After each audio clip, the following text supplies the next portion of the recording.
Hey, what's going on, everybody? We're at another BKFC Reddit Ask Me Anything. We're joined by Chris Lytle. How you doing, sir? Man, doing great. Couldn't be better.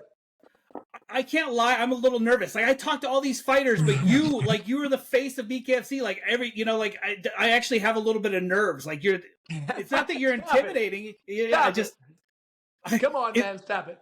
it's funny because I reached out to a whole bunch of fighters and everybody had a story and everybody's like, "Oh, he's the nicest guy. Ask him about this." So we'll touch about some stuff. But I got quite a few fighters sent me some info.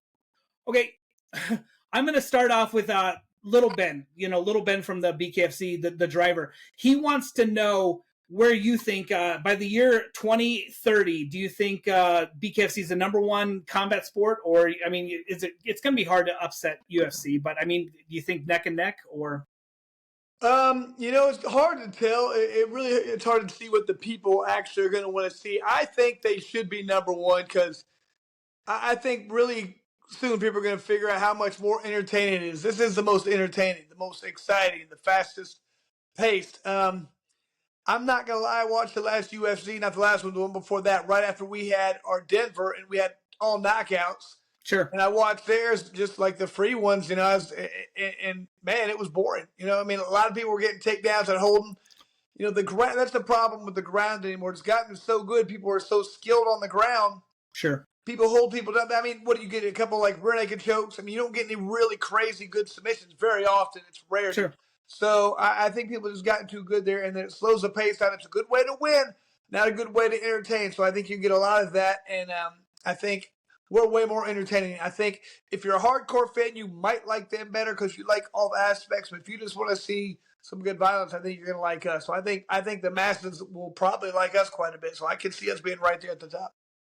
Okay, so you were doing tryouts almost weekly. That's kind of slowed down. Is it just because you guys have started amassing so many fighters, or you guys have so many cards going on that it's hard to find time to do both? Well, no, it's more the fact that some of the tryouts we started getting not as many people. It was too much. Okay. I want to make them a big deal, a big event. Um, do some really cool guarantees when you're coming. Somebody's going to get signed right here. We're giving out this many contracts. So we're changing it up. We're not wanting to do quite as many. We want to make them very meaningful when we do them because, I mean, it's a lot of time, energy, and effort to do. So we want to make sure we make them count. So one of the persons on the Reddit asked, "Do you have a memorable story from one of the tryouts? Either somebody like really funny who clearly was doing it, I guess, as a joke, or like like a memorable, like a really inspirational tryout."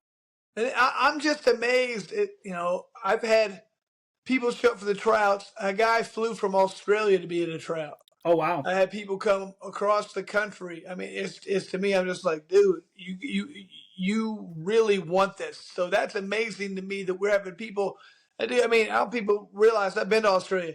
It was 15 hours to LA or from LA, so they had to fly to LA and then to Florida. And then just, I mean, this dude it was probably about a 36-hour trip just to get there for the trials. He was worn out. He was tired. I'm like, dude, I don't care what's going on. If you have any kind of skill, I want to try and get you a fight because you are dedicated. You're putting everything into this. So that's what gets me is, not every time, but almost every time I have somebody who came from, a 12-hour drive. I'm like, man, you drove 12 hours to come here. You want this. And that means everything to me. I do love it now because like so many people will come in and be like, "How do I get on the card?" And I say, "You do the tryouts," because like before it used to be like, "Oh, you have to have the pedigree and maybe like before it was like it seemed like it was easier for people, but now that we're building that big roster, like you have to go through tryouts." Well, and that's the only problem though too is I get a lot of guys wanting to do tryouts. I'm like, we still got a lot of guys on a contract who are looking for their fights. We got so many Sure. fights we're putting on, so it's just we have a lot of people now. I want to make sure when we do the tryouts, we're getting just very high quality people. But I have no problem when people come to 2, 3, 4 tryouts. If you show me you're getting better, I'll put you on one eventually. If that just shows your dedication, you want to be part of this. So I love this sport because with that aspect, if you want to get really good at MMA, man, you have to work on your boxing, your kickboxing, your wrestling, your submission. This you just have to worry about these two hands so you can get better faster. Okay, so you like I couldn't tell if you were joking or not on Brian's show. You said something about coming out like you would gladly take like a short notice fight. Was that legit? Like you've thought about coming out of retirement or No, man. Like I wouldn't. I would only do that if like if they really needed me to. Like if something okay. happened, a situation popped up where it was like one of the main fights, like we need you because I'm always training, I'm always in shape, but I'm not going through a camp, and I can't see a scenario where they would need that. But if they ever possibly need, I would do that. But I'm never going to go through a camp again. I'm not willing to do that. I don't think I mean, when I go hard the whole time, and so I would probably just hurt myself. I'm not going to really go through that thing. But like I said, if they ever need something last minute, I'd have to seriously think about it. But It's funny because I was at the fighter hotel, and to watch this line of people come out, and they've been in there sparring you, and they're sweaty, and they're like, limping around, and they're like, Chris is fighting anybody who wants to put on gloves and get some rounds with him. Get in there. And I was like, I'm good. oh, I love it, man. I try and bring stuff to the tryouts, and I bring it to the fights. And I mean, anytime I like to get in there and work. I mean, I don't go hard. I just try and work on movement. And I feel like if you're a really good fighter, you should be able to go with the best guy in the gym or the worst. You should be able to get something out of it. It kills me when I see people going in there hitting people really hard. I'm like, man, it's a brand new guy, and you've been around for a couple of years. You don't have the control yet. You need to work on, being able to get something out of it, and beating somebody up is not getting some out of it. You need to be able to work on your defense, how you can deal with guys who come with awkward angles and everything. So I don't know, but I love sparring with everybody. Okay, Jihad from Shift said, how difficult is it to remain in analyst or your analyst mode without putting your fan hat on while doing commentary? But it just takes a little bit of time, a little bit of experience. So, it's not necessarily being a fan, but sometimes I'll have people who, I've trained with, I've worked out with, I'm friends with. That's the only time. I feel like, in a way, though, a lot of times I'm even more critical of them because I feel like I'm trying to not show favoritism towards them. So, Sure. I think I'd probably go over the other top the other way. But that's just where I'm trying to make sure I remain impartial. But no, man, I'm a fan of a lot of these guys just because of, not necessarily skill, but, when people get knocked down and get back up or they get cut and they just persevere. I love that stuff, man. That makes me a big fan of someone if they just, this is all about heart. You have to have a lot of heart in this sport, more so than any other one that I know of. So when I see people showing that, I mean, how many times we always talk about when somebody gets knocked down, gets up off the canvas and wins. I love that stuff. So whenever we get people like that, I really love it. So the one thing that I struggle with, like, we'll use Brian Duran and Kai. Like, I like both guys. I talk to both guys, and it's so hard for me to see these guys fight because it's like I like them both, and you just hope that they go in there and they show out and no one gets seriously hurt. But I mean, like, you have a much more closer relationship to a lot of these guys. How do you separate that aspect? Well, like you said, I always want to have a fight where I root for somebody. A lot of these times I don't, though, because people don't realize fighters are really, I'd say 95% of them good guys. Absolutely. You develop a relationship with them. So, that's tough. You just have to really, all I hope for is a good fight. I want a fight that at the end of the day, win, lose, or draw, their stock doesn't go down. They feel happy about what happened. This is bare knuckle. Nobody's going to be undefeated forever, I don't think. So, Sure. I just want people to go out there and have a good showing. That's all I hope for, man. Go out there, do a good job, land some good. I mean, we've had some fights that are just back and forth bangers. I'm like, okay, you didn't lose the thing by losing that fight. Somebody had to lose, so it is what it is. And great job. That's what I want to see. That's what I hope for. Okay, so Chris Camozzi gave me two questions to ask you. One, I don't feel like you're going to be able to answer. He said, "When am I fighting again?" Working on it. Yeah. Okay. And then two, he said, if you could change one rule or one thing about BKFC, what would you change? Ooh, that's good, man, because I like most of the rules. I think it's good. Geez, that's a tough one. I'll give you mine. I don't think we should ever have a fight end in a draw. I think there should always be that no draw. Well, I agree with that, but here's the thing. That's not really our call. A lot of that is like the commissions and everything, and they will tell us. I think the number one thing I want is for us to make it mandatory to have the open live scoring because I absolutely love that stuff. To me, when I was fighting, I lost several split decisions, and I always want to know the score. I don't understand how. I've used the analysis or the example. Let's say you're in a basketball game and you get done. You're like, did we win? No, you lost by 4. Well, I thought we were up by 6. Like, no. Why would you do a fight where you don't know the score? Like after each round, when they the judges score, you can be like, okay, I came forward the whole time and pressed, and he backed away and jabbed, and he won that round. They're counting more, not for pressure, but for who's landing more punches. You can adjust. If you just keep coming forward every round, you think you're winning, and you get to the end, you lost every round. It's stupid, you know. So I want to see more of that. I want that to be the way that we. I mean, like I said, we try and push that, but I mean, it's up to the commission a lot. But I want to make it to where no, we're doing this with the commission, making sure we have to do this. That's what I'd like to see. How soon do you think we will be able to say that we're in all 50 states? I feel like some of these states are really dragging their feet, and like other states that we thought were going to take a while, take a while to get into, we're getting, yeah, yeah, we thought absolutely. We thought that would take forever. They came quick. Here's the thing. It's just a couple. Like I know we've had a couple of states where I thought we could have got legalized in, but hell, we still got some states we're legal and we haven't went to yet. We got Georgia, we got Oregon, we got Oklahoma. I mean, we have other states where we're trying to find a time to put a fight on there. So until we have time to put a fight on all these states, I don't think we're going to go to some of them. You know, I live in Indiana. We were talking about doing that one. They said we're not going to have time to go there this year, so let's not open it up. Right. It's just going to take some time because we don't want to open up a state and not go put a fight on there. That's not good for us, them, or anything. So it's going to take a few years because it's just hard to find time. We're so busy right now. Hard to find time to put on a fight in every state. As a fellow Midwest guy, like I would love to have something close. I mean, I drove the 9 hours down to Omaha, but I'm up in Wisconsin. I would love, in Illinois, somewhere up in here. I thought Wisconsin was. I thought we were almost done with that one. I think that's happening soon. Okay, yeah, I talked to Ben Rothwell. He said he was like trying hard to get it open because he wants to fight here. Oh, yeah, and I think that's what we're going to try and do. We're going to try and get a fight down in Milwaukee. Have been headline. That's definitely what I'm hearing is in the works. So I think that's gonna. I think in the Midwest, I think that's gonna happen. Probably the first one, that in Michigan. Awesome. Okay, so I saw that he tagged you in a post the other day, so I reached out to Edwin DeWeese. Yeah.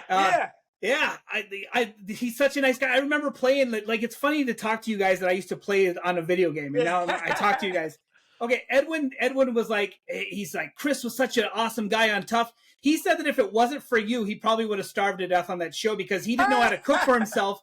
And he said you were like the house dad and you cooked for everybody because you were a firefighter and cooked for everybody. So he had nothing but praise for you. And he said you're a role model and he had nothing but wonderful things. So could you talk about your time on Tough with him?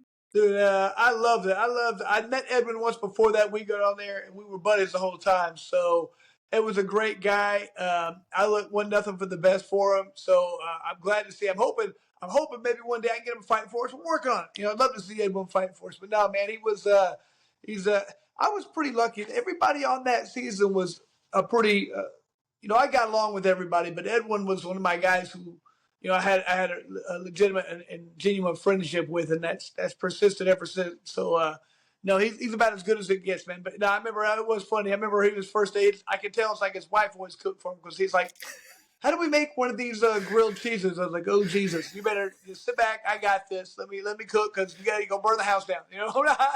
We can't have this. You can tell he wasn't used to cooking. I was always used to cooking. So, man, I wish it was pretty early into my fire career. I wish it would have been later because, man, I got a lot better at cooking than when I was on the show. So these guys, nobody would have made weight. They'd been fat as hell. How did you get into the bourbon business? Man, it was funny.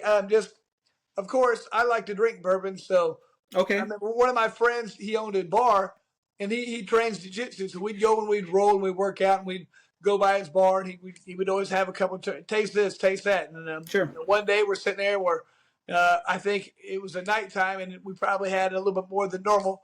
And you know how you get these great ideas, like tomorrow morning we're running 5 miles, and you 5.5, like it doesn't happen, but so – we had that idea. We're going to start our own bourbon. And then, he called me the next day and we're like, let's do it. So he had a lot of contacts. We went to some places, tried all kinds of different bourbons. And then we kind of developed it.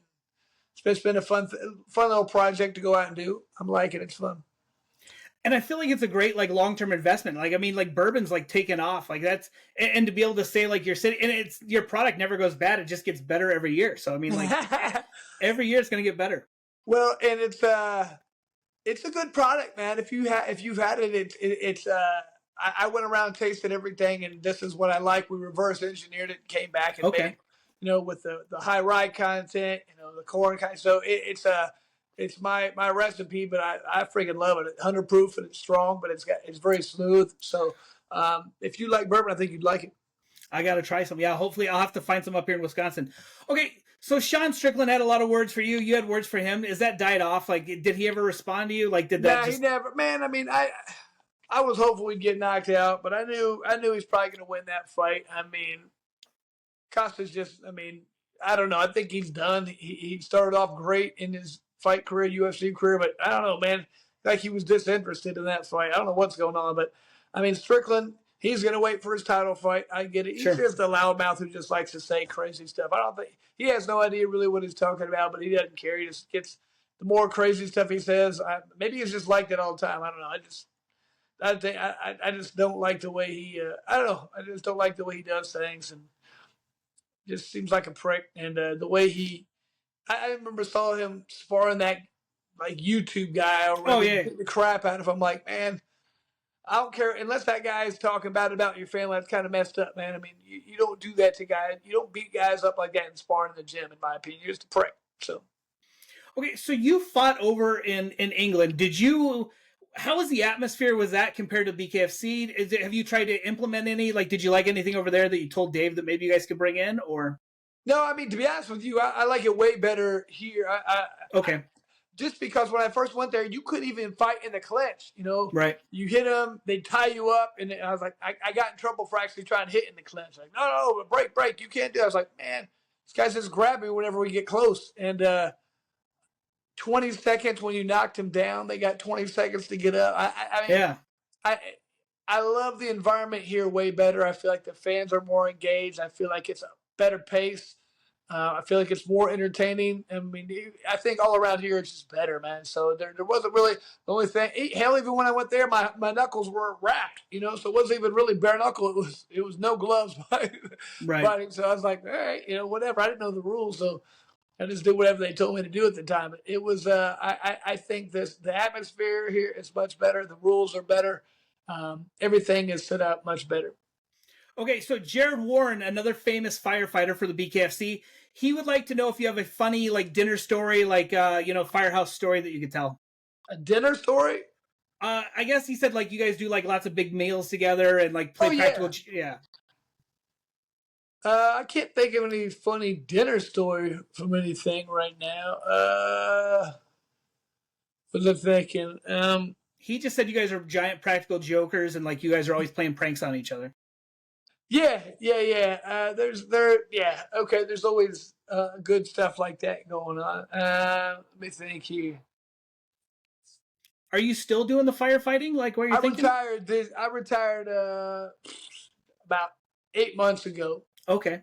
Is that when you came full time on with BKFC? Yeah, Or? it was just. I mean, it wasn't that I really wanted to retire from there. It was just I couldn't get off anymore. I was constantly taking off, doing trades. It was just so difficult to do. So eventually, I was like, I got to pick an avenue. I got to go one way or the other. I'd already been doing that for almost 23 years. So I was like, I'm done. I mean, Okay. I was getting to where I was not liking.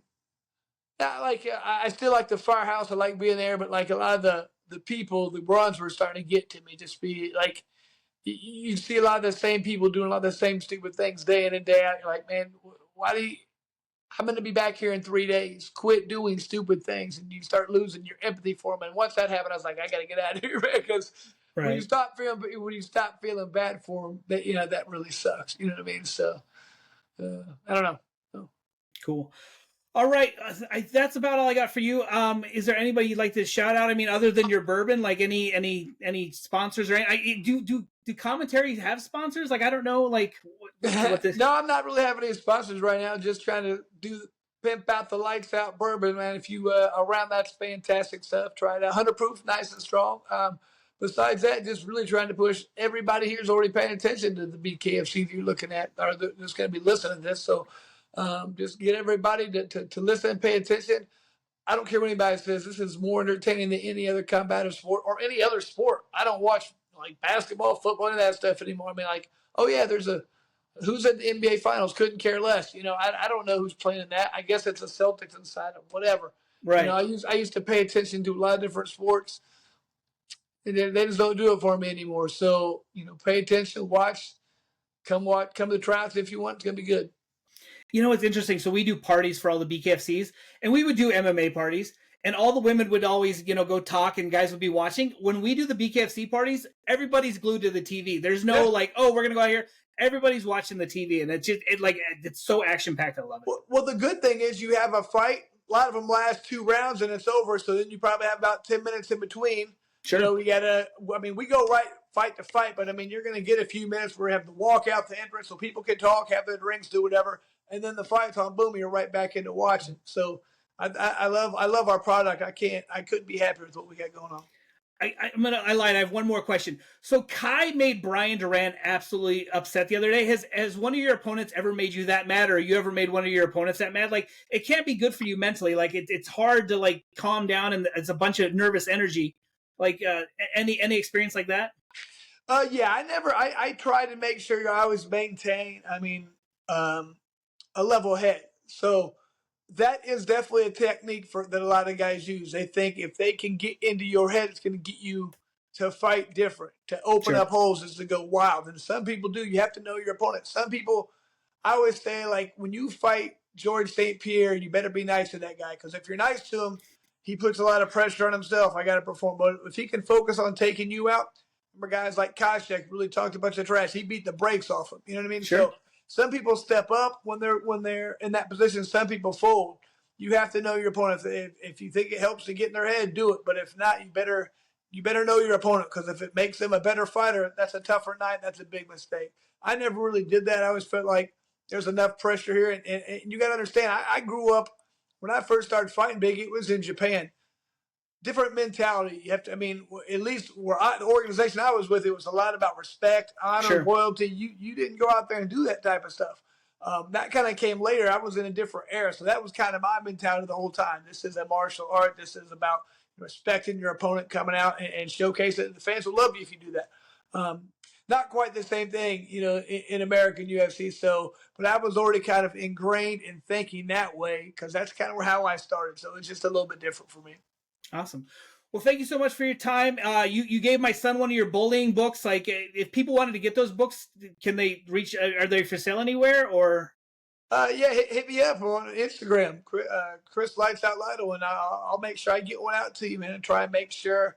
Like I said, I've went to schools for years and talked about it. It kind of died off during COVID, and I've had some schools hit me back up, but I'm just too busy right now with the BKFC. So I'd like to get back into that at some point. But man, I got some books, so I'd like to get them out to people. I just got them sitting in my garage now. I had a bunch of them to give to these schools, and now I can't do it. So yeah, I got some just kind of hanging out. We'll make sure I get some out to you guys. Great. Thanks so much, buddy. Thanks.